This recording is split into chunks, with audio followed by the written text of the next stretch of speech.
Welcome to Islamic Life Coach School Podcast.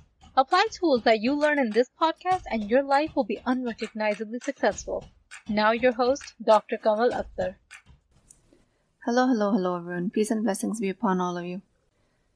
Life is 50-50, but the judgment of the 50% negative makes it seem like it's 95% negative and 5% positive. If you're frustrated at the bills showing up in the mail, there's that frustration that is a part of the negative 50%, and then there's the judgment of yourself being in that frustration that adds suffering to the pain of frustration. This way, it seems like it's 95% negative. The suffering we create from the judgment of our negative experiences expands the negative 50% ratio of life. But the 50% of negative in this world is completely natural.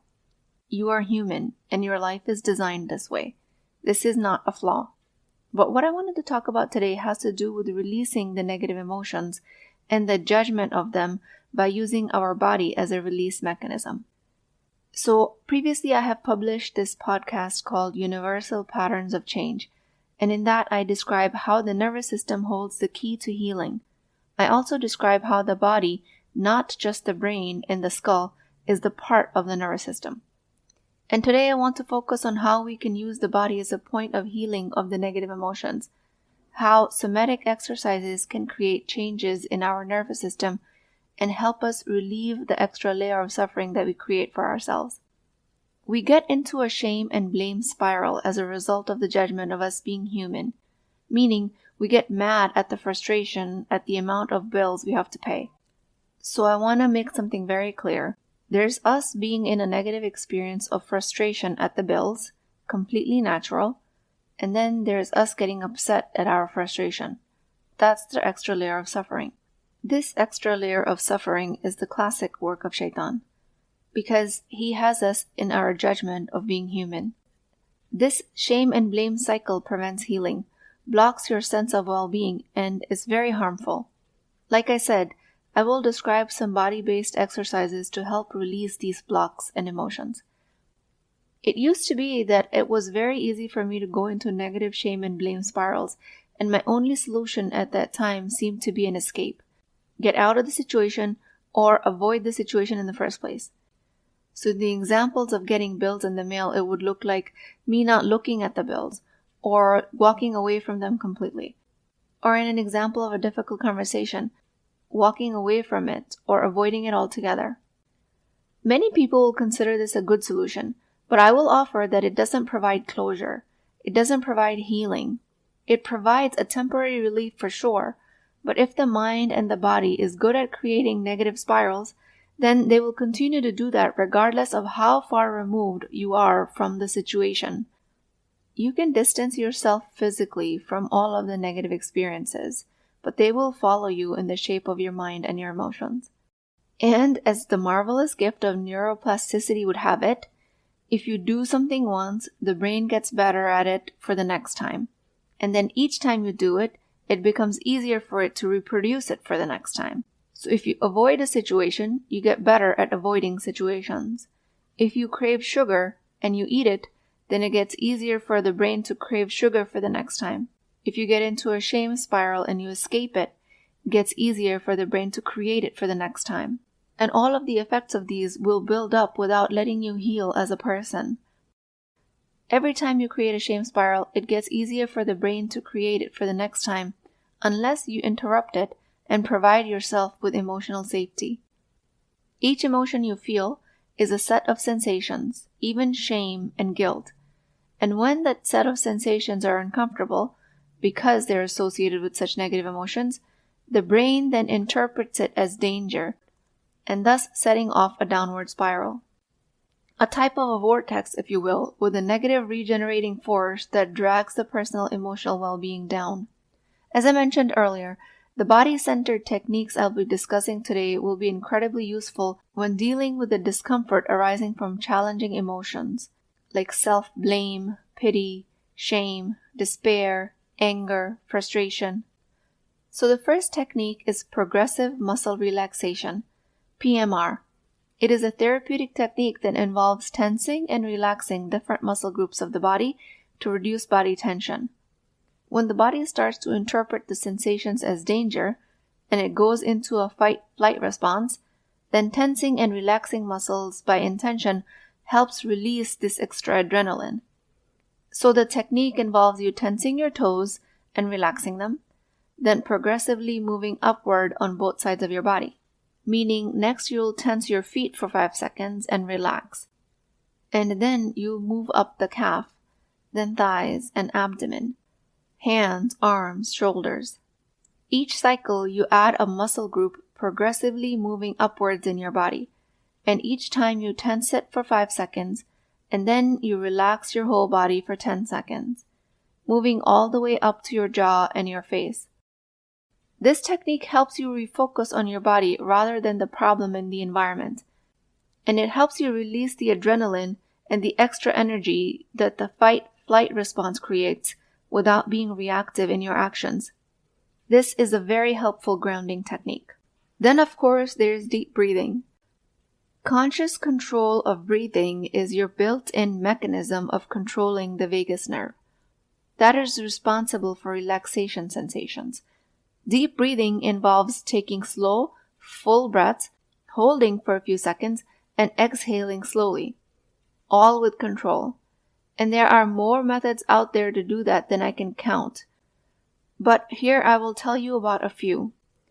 There is 4-7-8 breathing that consists of inhaling for 4 counts, holding the breath for 7 counts, and exhaling for 8 counts.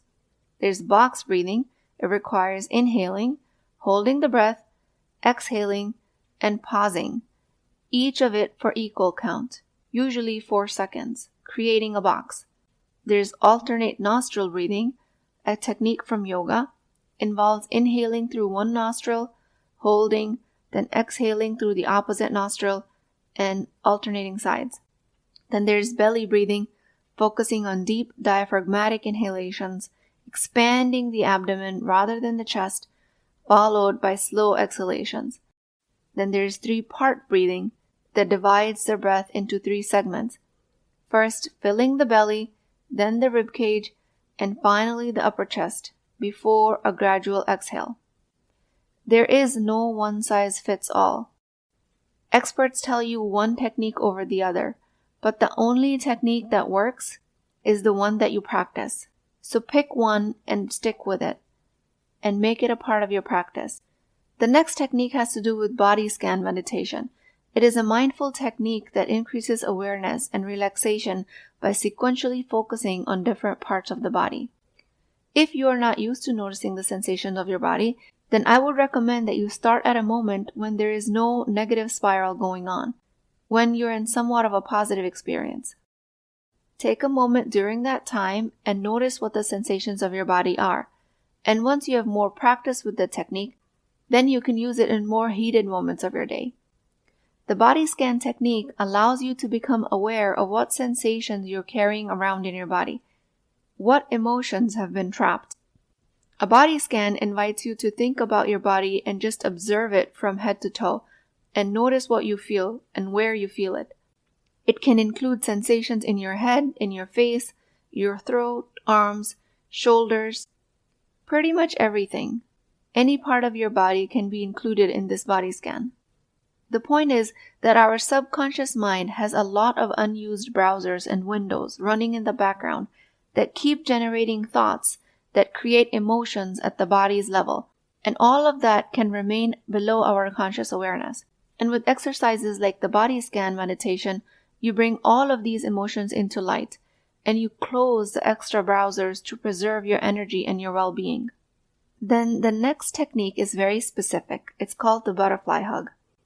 You wrap your arms around yourself, grabbing both of your shoulders with each hand, and when in this position, you start patting your hands on your shoulders, one by one, alternating. Scientifically, this has to do with trying to stimulate both parts of your brain to become active, rather than a very foveal or tunnel vision that gets activated in a fight or flight response. So it looks like at any moment, if you're looking to create emotional safety for yourself, you can cross your forearms across your chest, grab your shoulders with both of your hands, and start tapping one side after another, coupled with deep relaxing breathing. Of course, there are neuroscientific reasons behind all of these techniques, but you should adapt the technique that works with you, that you are able to put into practice. The next one is EFT, Emotional Freedom Techniques. It's well studied and requires a whole podcast in its training, but it's super helpful when it's used in its basic format to create emotional safety for yourself as a functional adult. So the basic recipe of EFT is you start by identifying the issue or emotion you want to address. Then you create the setup statement, acknowledging the problem and integrating self-acceptance. For example, even though I have this anxiety about public speaking, I deeply and completely accept myself.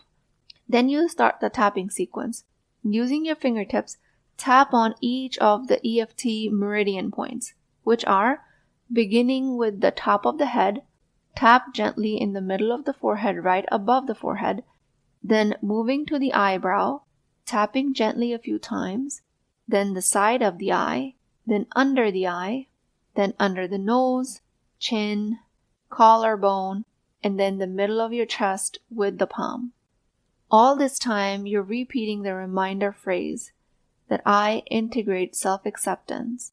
I deeply, completely accept myself with this anxiety, and I'm ready to release it, or whatever emotion it is that you're trying to release. So your technique and your practice is going to look different every time, and you might be saying a shorter version of your setup statement to release the negative emotion that you're trying to alleviate. And like everything else, this is not all inclusive. There are many methods out there with similar techniques, but I want you to pick one and continue. And then the last step of this process of EFT is evaluation. After several rounds of tapping, pause to evaluate the intensity of your emotion, and you give it a number on a scale from 0 to 10. If it's anything higher than what you want to tolerate, then continue tapping with repeating the release statement until the intensity decreases significantly. So this is a basic recipe. There are many more, like I said, and I only recommend for you to incorporate one and then build on it if you need. So the next technique has to do with physical discomfort or pain. It's called chasing the pain technique. And this is very much related to the EFT, because as you tap on the different meridian points, the few that I described before, you notice any shift in the pain's location and quality. You chase it out of your body with your tapping technique until it reduces or disappears. You can tell a story or a movie during your EFT. You narrate a troubling memory or event as a story. As you progress through the story, tap on the points, the meridian points that I discussed, whenever you feel emotional intensity or discomfort, focusing on those feelings until they decrease while you release them. I absolutely love EFT. There are coaches who just practice EFT to create change in their clients, and this is a very successful technique. These coaches are able to help clients create a monumental change. I incorporate it in my daily emotional safety techniques to create grounding for myself, and I teach it to my clients. Then there is guided imagery that you can use. You can have someone else guide you or tell yourself a different, believable story until your emotional state shifts. It requires creativity. If you're not a visual person, then this technique might not be for you. Then there is artistic expression. You draw, sketch, paint, whatever your artistic outlet is, until you have created an emotional release for yourself. Stretching is an excellent release of trapped energy. Any mindful movement, walking, intense exercise, slow exercise, there are countless methods out there. You can create your individual practice at a self-help level, or you can request a professional's help and invest in yourself, because trust me, the return on this investment is monumental. You can create a more profound and predictable change with professionals, and you can monitor your own progress more diligently. Now I want to come to prayers as a somatic technique, because this way we use prayers and the connection to Allah to deal with our negative emotions. I myself interrupt many of my emotional storms using calming dhikr, remembrance of Allah, and I invite you to do the same. Shift the focus from the situation to the bigger picture of the divine. The brain is designed to hang on cues of danger, but mostly the danger is not a real threat, but the creation of a brain. And the brain will fight to keep your focus on the presumed threat. And in any of these techniques, it is up to you with your practice level how successfully you're able to come out of it. And the same applies to prayers. Salah is a supercharged way of creating a calming connection and creating emotional grounding.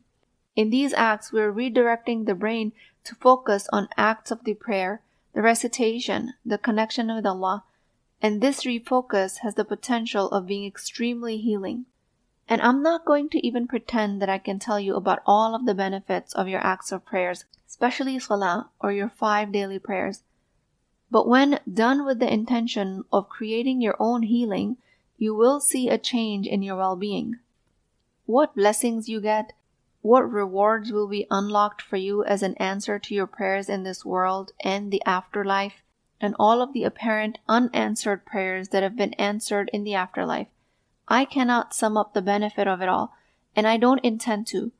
What I'm saying here is that the emotional safety aspect, the well-being, and the general sense of comfort gets overlooked if we approach prayers just strictly as a transactional act, something that is prescribed and something that needs to be done. Remember, you need to pray to Allah more than Allah subhanahu wa ta'ala needs your prayers. He actually doesn't need them at all, but your act of prayer is a blessing for you and a gift to you. With prayers lies the opportunity for you to co-regulate your nervous system with the divine. Start creating emotional safety, a sense of calm in your prayers, the movement that are integrated in your prayers, the refocus of attention, the discipline, the dependability, the predictability. All of that will create emotional safety, and this is all for your benefit. All of the somatic techniques I describe are integrated in your worship. Seeking spiritual support in your worship is the best way to regain equilibrium. I rely heavily on the grounding techniques of dua. When my thought cycle stirs up restlessness within me, I interrupt it with an invitation to recite a prayer of peace, focusing on the comforting words until my mind finds stillness. Hasbunallahu wa ni'mal wakil. Sufficient for us is Allah, and He is the best disposer of affairs. The calming of inner storms through prayers, prayer of resilience, repeating until you find a sense of stability, saying the prayer of forgiveness, focusing on the healing words until you find peace. I invite you to create healing with prayers and make a practice out of it in the upcoming week. I myself have created a strong practice like this. For example, every time a negative thought spiral triggers an urge for me to fidget or react, I interpret it as a cue to recite Bismillah, in the name of Allah, grounding myself in His mercy until I achieve tranquility. When my emotional energy surges up, it's my signal to perform Salah, focusing on the movements and the recitation until I feel balanced. If I feel the stress of negative thoughts, I treat it as a reminder to recite Astaghfirullah. I seek Allah's forgiveness, repeating it until the emotional tension releases. Recite Alhamdulillah, all praise be to Allah, expressing gratitude, reciting Ya Salam, O giver of peace, seeking His peace until your mind is clear, reciting Ayat al-Kursi, the verse of the throne, drawing strength from the words until you feel a sense of stability, reciting the prayer of Tawbah, repentance, focusing on the calming words until you feel centered, reciting La ilaha illallah, there is no God but Allah, focusing on His oneness until you find peace, reciting Surah Fatiha, focusing on the soothing verses until you feel serene. In other times of emotional uncertainty or turmoil, focusing on La hawla wa la quwwata illa billah, there is no might or power except Allah. Remembering this and creating a balance and sense of safety for yourself. In a moment of emotional despair, we lose focus of the greatest might, that is Allah. Any and all remembrances of Allah is created for your benefit. Use your acts of worship as methods of creating emotional safety. a way to interrupt your body from its habitual patterns of concern, worry, fear, despair. Modern psychology techniques are a good gateway for you to find safety within your body, and you can use that to create khushu', higher concentration, and benefit in your prayers. All of these biofeedback techniques can be done separately, or they can be done together and built onto each other with any pattern. These are all relaxation techniques that teach you how to control your physiological function and improve your physical, emotional, and mental health. A sense of wellness and control rather than reactivity, and then cleaning up the mess afterwards. This is what releases your self-judgment. The negative emotion of the negative 50% of the life can be dealt with at any of these techniques, and the criticism of this human design will only add suffering. Release this by adopting one technique at a time and build on your practice week after week, month after month. Come back to these lessons as many times as you have to. Because life will remain 50-50, there's no need to make it 95% negative by remaining uneducated about your body. Use your body for healing with the somatic level exercises and body awareness techniques. With that, I pray to Allah subhanahu wa ta'ala, Ya Allah, the nourisher of hearts and the healer of souls, as I seek to find balance in my body and spirit, guide me and all of us in the practices that bring us closer to you and grant us inner peace. Let us use the knowledge of science to benefit us in this world and the next, as all knowledge is from you. In moments of distress or distraction, guide us to anchor ourselves in your remembrance, in your beautiful names. Fill our heart with gratitude, mind with clarity, and soul with tranquility. O Allah, with every inhalation, let us draw from your boundless mercy, and with every exhalation, help us release our burdens unto you. Ya Allah, stabilize my heart upon your religion, and grant all of us the serenity to navigate this life's trials with grace, patience, and resilience. Ameen Ya Rabbul Alameen. Please keep me in your du'as. I will talk to you guys next time. If you're interested in getting coached by me, I'm offering a very affordable opportunity to do that with Wisdom Wednesdays. This is not a course, not a lecture. This is an opportunity for live coaching, real change with Islamic adab and etiquette. You do not need more information. You actually need a space to create change. At $19.99 a month, which is the price of takeout dinner, you as a Muslim woman will create confidence, intimacy, and connection without shame or fear of judgment, because your privacy is my highest priority.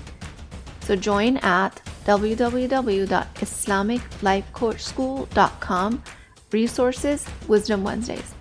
I'll see you inside, inshallah.